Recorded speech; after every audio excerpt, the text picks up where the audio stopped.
بسم اللہ الرحمن الرحیم۔ زینب بنت حجش اور ام حبیبہ۔ زینب نام کی آقا صلی اللہ علیہ وسلم کی ایک دوسری زوجہ بھی تھی، زینب بنت حجش خزیمی۔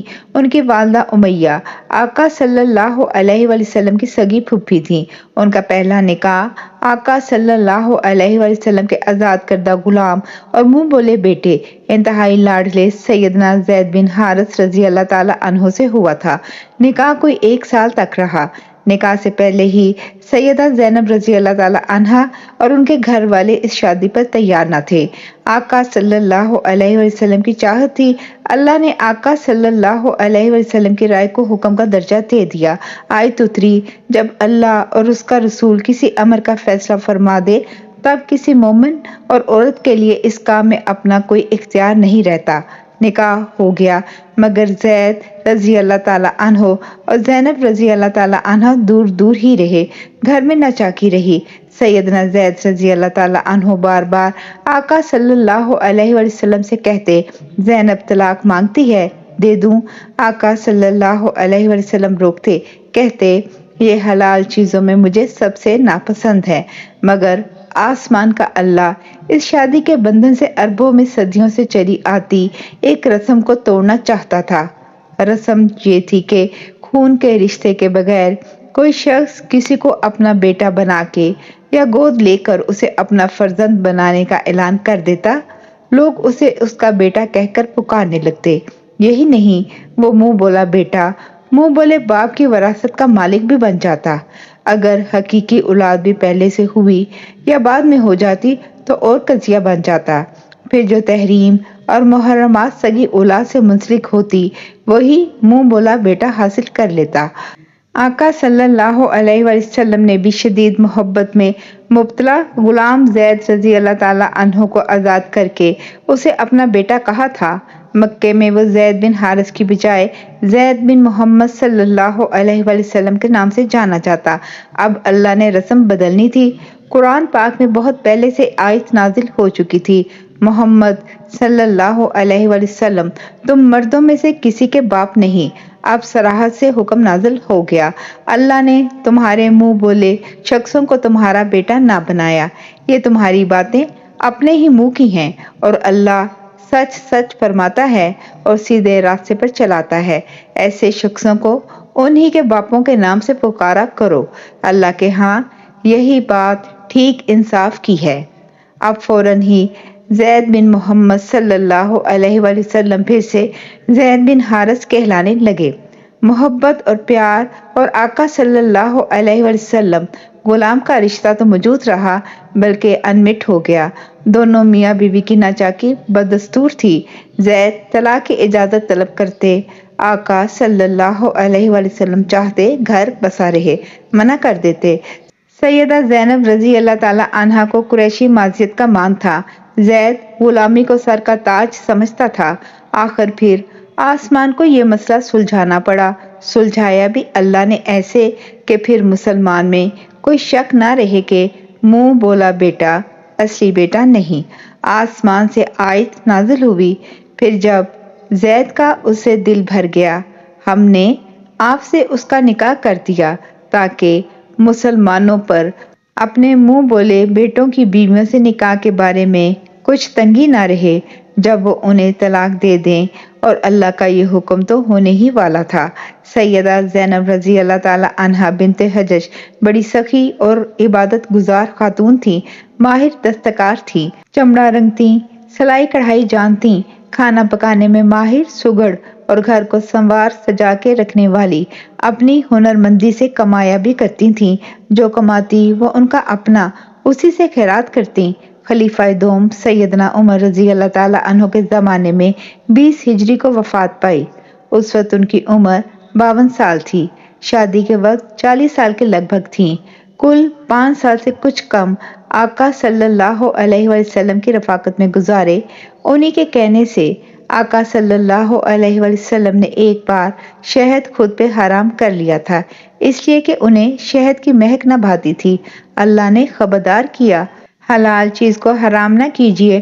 آقا صلی اللہ علیہ وسلم نے اللہ کے حضور توبہ کی اور پھر شہد کھانا شروع کر دیا۔ سیدہ عائشہ صدیقہ رضی اللہ تعالی عنہا کہا کرتی تھیں، زینب ہی ہے جو بارگاہ رسول صلی اللہ علیہ وآلہ وسلم میں میری منزلت کے برابر تھیں۔ سیدہ زینب رضی اللہ تعالی عنہا سے شادی کے بعد اسلام میں سر ڈھانپنے کا خواتین کو کھلا حکم ملا۔ ان کا اصل نام برہ تھا۔ شادی کا یہ واقعہ 5 ہجری کا ہے۔ لوگوں نے خواہ اس شادی کی حکمت کو سمجھے بغیر افسانہ بنا دیا۔ ہمارے اکثر سیرت نگار بھی اسی رو میں بہہ گئے۔ دشمنان اسلام کو بلا وجہ اللہ کے اس حسین فیصلے کو گرد آلود کرنے کا موقع دیا۔ یہ کہہ کہ نعوذ باللہ آقا صلی اللہ علیہ وآلہ وسلم ایک بار زید رضی اللہ تعالی عنہ کے گھر گئے اور سیدہ زینب کو دیکھ کے فری فتح ہو گئے۔ آقا صلی اللہ علیہ وآلہ وسلم کی وہ سگی پھوپھی ذات تھیں، سامنے پلی بڑھی تھیں۔ پردے کا بھی پہلے کوئی قانون نہ تھا۔ اپنے ہاتھوں سے اپنے چہیتے غلام زید سے بہت چاہت سے بیاہ تھا۔ کیا پہلی بار سیدہ کو دیکھا تھا؟ پھر 58 سال کی عمر میں آقا صلی اللہ علیہ وآلہ وسلم تھے۔ مکہ میں 25 سال کی عمر میں 40 سالہ بیوہ سیدہ خدیجہ رضی اللہ تعالی عنہا سے 25 سالہ بندن کے دوران کوئی دوسری شادی نہ کی۔ آخری دم تک سیدہ خدیجہ رضی اللہ تعالی عنہا کو محبت اور احترام سے یاد کیا اور تسلیم کیا کہ اللہ نے ان سے بہتر انہیں کوئی بیوی عطا نہیں کی۔ پھر آقا صلی اللہ علیہ وآلہ وسلم کی زندگی تو ایک عالمگیر الوہی مقدس مشن کی تکمیل تھا۔ ازواج کا اپنے اپنے حجرات میں قیام آقا صلی اللہ علیہ وآلہ وسلم کے ان پیغامات کی ترسیل اور نشر و اطاعت کے لیے تھا جو خانگی امور سے متعلقہ تھے۔ اب آقا صلی اللہ علیہ وآلہ وسلم کا پیغام جو آنے والے ہر وقت میں ہر لمحے میں محفوظ ہونا تھا، اس کے لیے ذہین اور ہوش و خرد والی خواتین کا آقا صلی اللہ علیہ وآلہ وسلم کی رفاقت میں رہنا اور وہ حلال اور جائز طریقے سے کتنا ضروری تھا، یہی ہوا۔ صرف سیدہ عائشہ رضی اللہ تعالی عنہا سے 2210 احادیث کی روایت ہے، جن میں سے 174 صحیحین میں متفقہ ہیں، صرف بخاری میں 54 ہیں، صحیح مسلم میں 67 اور دوسری کتب معتبرہ میں ان کی تعداد 2017 ہے۔ ازواج مطہرات نے مسلمانوں کو علمی رہنمائی میں بڑا کام کیا۔ سیدہ زینب رضی اللہ تعالی عنہا کے لیے بھی ایک کوٹری بن گئی۔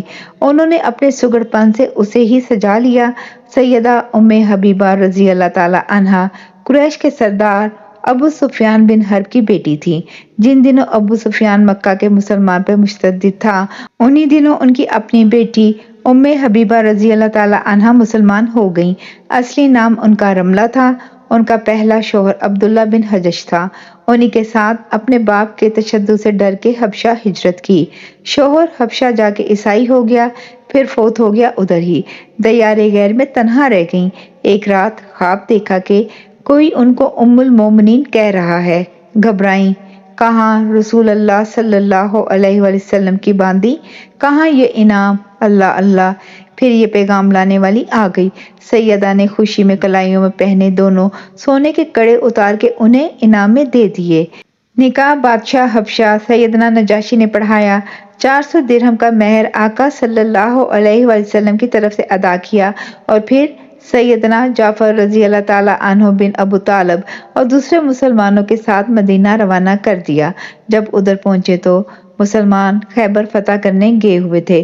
سیدنا جعفر رضی اللہ تعالی عنہ خیبر جا کے آقا صلی اللہ علیہ وآلہ وسلم سے ملے۔ سیدہ مدینے میں ٹھہر گئیں۔ حجرہ ان کے لیے بن گیا۔ سردار قریشی اور کنانہ کی بیٹی تھیں۔ وہیں قریب ہی ان کا گھر تھا مدینے میں۔ محل نما اس میں رہا کرتی تھیں۔ باقی ازواج مطہرات کا ذکر ساتھ ساتھ ہوتا رہا ہے۔ بات شروع کی تھی عرب کے آئلی اور خانگی نظام کی۔ وہ نظام اتنا سیدھا سادہ اور بغیر کسی پیچیدگی کے ہے کہ وہاں گھروں میں کبھی غیر شادی شدہ، بیوہ، مطلقہ یا کنواری لڑکی نہیں بیٹھی۔ اس زمانے میں لڑکی والوں اور لڑکیوں کو اپنے اپنے نصیب پہ اعتبار ہوتا تھا۔ جب کوئی بلوغت کو لڑکی پہنچتی، اس کی شادی کر دی جاتی، طلاق ہوتی، بخوشی لے لی جاتی۔ یہ نہیں کہ سلگتی لکڑی کی طرح نہ جلنا، نہ بھڑکنا، نہ بجھنا۔ آج کل یہی ہے، نہ جینا، نہ جینے دینا۔ جاری ہے۔ جزاک اللہ خیر۔